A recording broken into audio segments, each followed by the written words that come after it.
भगवान कहते हैं मुझे जानकर जो जानता है वह भी वही हो जाता है जैसा मैं हूं। जानत तुम ही हुई जाई, वो भगवान को जानकर स्वयं भगवान ही हो जाता है। किंतु वहां तक पहुंचने का मार्ग जो है वो आपको बताएगी गीता।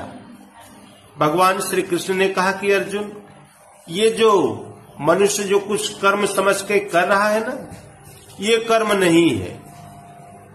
कर्म एक आराधना जही विधि रीझे राम। कर्म एक परमात्मा का नाम है, उनका चिंतन करना है। उसके अतिरिक्त संसार में जो कुछ भी किया जाता है ये संसार में बांध के रखने का उपाय मात्र है, न कि मोक्षद कर्म।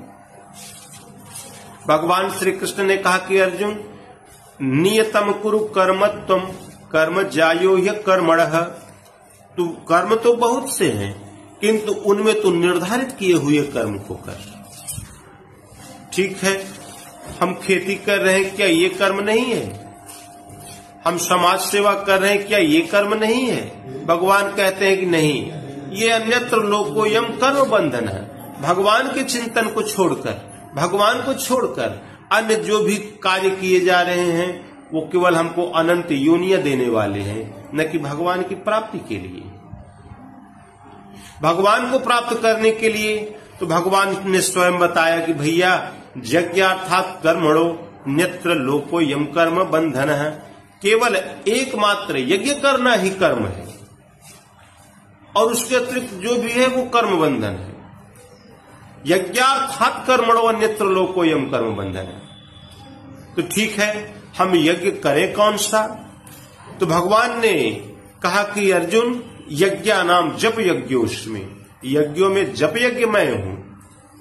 आप भगवान का शांत एकांत में बैठकर शांत चित्त से उन भगवान के नाम का जाप करो। हम नाम का जाप करें किस प्रकार? तो भगवान कहते हैं कि अपाने जुहवति प्राणम प्राणापानम तथा परे प्राणापान गति रुद्ध्वा प्राणायाम परायणाः। अर्जुन, तुम इस आती जाती श्वास पर दृष्टि रखो। श्वास कब भीतर गई उसको देखो, फिर कब बाहर आई उसको देखो, फिर कब भीतर गई उसको देखो। 2-4 बार जब ये श्वास देखने की क्षमता आ जाए तो फिर उसी श्वास में ओम इत्येकाक्षरम ब्रह्म व्याहरण मामनुस्मरन् यह प्रयाति त्यजन देहम शयाति परमां गतिम। फिर ओम ये अक्षय ब्रह्म का परिचायक है, तो इस श्वास के साथ साथ उस नाम को ढाल दे। अर्थात श्वास भीतर जाए तो ओम, बाहर आए तो ओम, भीतर जाए तो ओम, बाहर आवे तो ओम। श्वास को घटाना बढ़ाना नहीं है, सहज श्वास जो चल रही है बस इसी आती जाती श्वास में अपने इस परमात्मा के नाम को ढाल दो। नाम में लग जाओ, श्वास में लग जाओ, श्वास के साथ चिंतन करने लग जाओ। भगवान कहते हैं बस इतना करने से ही वो मुझे प्राप्त कर लेगा, और कोई उपाय नहीं है मुझे प्राप्त करने का, केवल एकमात्र उपाय यही है। हाँ, जो समाज सेवा आपको मिली है वो करें, वो आपका कर्तव्य है, उसका आप पालन करें। जो आपको अन्य जो व्यवस्थाएं मिली है उसका आप निर्वाह करें, वो आपका कर्तव्य है। वो आपके पूर्वकृत कर्म है जो आज वर्तमान में आपके सामने आ रहे हैं, वो तो आपको करना ही है। किंतु इसके साथ साथ एक वस्तु और जोड़ दो। क्या? कि जागत में सुमिरन करे, सोवत में लव लाए, सुरत डोर लागी रहे, तार टूट ना जाए। जब तक जागो तब तक भगवान के नाम का जाप करो। सो जाओ तो अपने इस मन को श्वास में लगा दो, श्वास के में ये नाम का जाप करते हुए निद्रा लाभ करो, जिससे स्वप्न में भी कोई अनर्गल वस्तु न आए जो आपको आपके मार्ग से भटका देने वाली हो। इस प्रकार सूरत की डोर को इस श्वास में लगा दो, जिससे आपका भजन सोने में भी अवरुद्ध न हो। ये तार आपका भजन चिंतन का क्रम ये चलता रहे, और इसके लिए आपको कहीं जाने की आवश्यकता नहीं। जहां बैठे हैं आप चलते फिरते उठते बैठते, चाय की दुकान पर बैठते हैं तो चाय पीते रहें, श्वास में चिंतन करते रहें। कोई कार्य कर रहे हैं तो अपना खुरपी चला रहे हैं तो खुरपी चलाते रहें और श्वास में मन को लगाए रहें।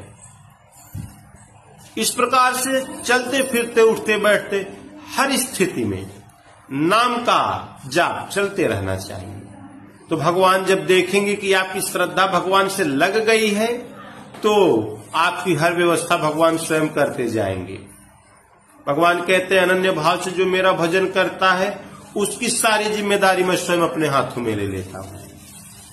भगवान पर सब छोड़ दो, भगवान को सब कुछ समर्पित करके कह दो भगवान सब आपका है, इसको आप देखो, हानि लाभ आप देखो, जो भी व्यवस्था है वो आप देखो, कैसे चलाना है ये भी आप समझो। सब कुछ भगवान पे समर्पित करके आप भगवान के नाम में लग जाए। भगवान आपसे अच्छी व्यवस्था चलाना जानते हैं। क्यों? क्योंकि ये संपूर्ण सृष्टि के संचालक भगवान है। एक बार भगवान को समर्पित करके तो देखें, आपसे अच्छी व्यवस्था भगवान न कर दे फिर आप बताइए। इसलिए भगवान कहते हैं कि सर्वधर्मान परित्यज्य, सब कुछ त्याग दे, हटा दे, घुरगड्ढे में फेंक दे, एकमात्र मेरी शरण में आ जाओ। मामे कम शरणम व्रज अहम तो सर्व पापेभ्यो मोक्षयिष्यामि मा तुझः, मैं तुझे हर कार्य से निवृत्त कर दूंगा। ये आपके लिए भगवान सब कुछ सुलभ कर देंगे, किंतु भगवान के अनुसार आप चलें तो 2 कदम। अब एक नया प्रश्न हमारे सामने आ जाता है कि हम जिस भगवान की बात कर रहे हैं, जिस परमात्मा की बात कर रहे हैं, वो परमात्मा रहते कहाँ है? भगवान स्वयं बताते हैं, अपना निवास स्थान बताते हुए भगवान कहते हैं नारद जी, ना हम वसामी वैकुंठे, न तो मैं वैकुंठ में ही रहता हूँ, योगी नाम हृदय ये न तो योगियों की हृदय में ही हूँ, जो जंगलों में पहाड़ों में बैठकर तपस्या कर रहे हैं वहां भी मैं नहीं हूँ। यत्र गायन्ति मद भक्त्या तत्र तिष्ठामि नारदा, जहाँ मेरा भक्त मेरा गायन करता है, मेरा चिंतन करता है, मैं वहीं रहता हूँ। अर्थात भगवान को खोजने की स्थली कहीं बाहर नहीं, आप जहाँ बैठो वहीं से बैठ के भगवान का नाम जप आरंभ कर दो, भगवान का संकीर्तन करो, भगवान वहीं आपको दर्शन दे देंगे। भगवान सर्वत्र है, कण कण में व्याप्त हैं और उन्हें प्राप्त करने का उपाय है तो प्रेम। भगवान शिव कहते हैं कि हरि व्यापक सर्वत्र समाना, प्रेम ते प्रगट हो ही मैं जाना। भगवान सर्वत्र कण कण में विद्यमान हैं, किंतु उन्हें खोजने की, उन्हें प्राप्त करने का उपाय एकमात्र है प्रेम। प्रेम से लग जाओ। भगवान श्री कृष्ण कहते हैं कि श्रद्धावान लभते ज्ञानम, श्रद्धा के साथ, समर्पण के साथ भगवान के नाम में लग जाओ। आप जहां हो भगवान वहीं दर्शन दे देंगे आपको। और श्रद्धा नहीं है, भक्ति नहीं है तो भगवान को तो प्राप्त करना भैया बहुत मुश्किल है, संभवतः नहीं ही मिलेंगे। भगवान मिले ही न रघुपति बिनु अनुरागा, बिना प्रेम के, बिना भक्ति के, बिना समर्पण के भगवान नहीं मिलते।